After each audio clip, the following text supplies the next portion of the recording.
Якташыбыз Яков Кузнецов балачакта Зәйдә картинг белән шөгыльләнгән. Түбән Новгородка күчеп киткәч, картинг драйв автомата клубы оештырган. Ярышларга үзенең 10 шәкертне алып килде. Я 8 лет назад Мин 8 ел элек Түбән Новгородка киттем. Анда гаилә корып, клуб булдырдым. Зәйдә узган ярышларда без икенче тапкыр катнашабыз. Татарстанлылар йола гадәтләре белән кунакчыл яхшы халыкты Яков Кузнецов. Зәйдә 3нче ел инде район башлыгы призына картинг буенча ярышлар уздырыла. Без берничә ел элек укыту тренировка трассасын яңарттык. Ел саен яңа техника һәм кием салым алабыз. Без мәгълүмати технологиялар һәм ясалма интеллект үз вакытында яшибез.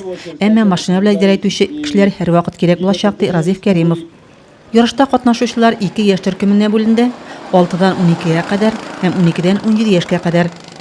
Һәр узышчы танышу өчен бер әйләнеш узды. Шуннан соң 3 әйләнешне вакытка узарга кирәк иде. Беренче төркемдә кубокка Тимур Фәткуллин ия булды. Алина Юрьева 2нче, Максим Левин 3нче урын алды.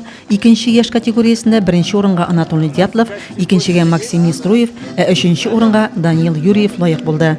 Рәзимә Кашапова, Денис Ипатов, Зәй хәбәрләре.